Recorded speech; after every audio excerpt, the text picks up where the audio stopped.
السلام علیکم۔ مولانا روم ایک سپیرے کی داستان بیان فرماتے ہیں۔ وہ سانپوں کی تلاش میں جنگلوں اور بیابانوں میں برف باری کے بعد سانپوں کی تلاش میں نکلا۔ ایک جگہ اسے بہت بڑا مردہ اژدہا نظر آیا تو اس کے دل نے سوچا کہ اس کو کسی طرح شہر لے جاؤں اور اس پر ٹکٹ لگا دوں تو بہت پیسے کماؤں گا۔ تو پھر وہ بڑی مشکل اور تکلیف سے اس کو کھینچ کر شہر لے آیا۔ لوگوں نے جب سنا تو شہر کا شہر امڑ آیا۔ اژدہا جو اصل میں مردہ نہیں تھا، برف باری میں ٹھنڈ کی وجہ سے اس کا جسم سن ہو گیا تھا۔ ہجوم کی گرمی نے اور سورج کی حرارت نے اسے پھر سے ٹھیک کر دیا اور اس نے حرکت کرنا شروع کر دی۔ ہجوم نے جب یہ دیکھا تو بھاگ کھڑے ہوئے۔ جس کا جدھر منہ ہوا دوڑ پڑا۔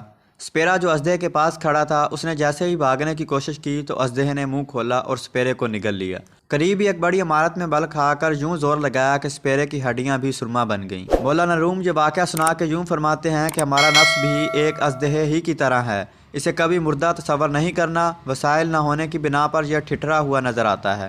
اللہ کریم کی اطاعت سے بغاوت اور دنیا پرستی وہ دو حرارتیں ہیں جو اسے متحرک کر دیتی ہیں۔ اس لیے استغفار کیا کریں اور اللہ سے نفس کی قید سے بچنے کی دعا کیا کریں۔ تو دوستو، یہ تھی ہماری آج کی ویڈیو۔ امید کرتا ہوں آپ کو ہماری ویڈیو پسند آئی ہوگی۔ جانے سے پہلے اس ویڈیو کو لائک کیجئے اور شیئر کرنا مت بھولیے، اور کمنٹ کر بتائیے آپ کو ہماری ویڈیو کیسی لگی۔ اور ابھی تک آپ نے اس چینل کو سبسکرائب نہیں کیا تو اسے سبسکرائب کر لیجئے اور بیل آئیکن دبا کر آل نوٹیفیکیشن آن کر لیجئے۔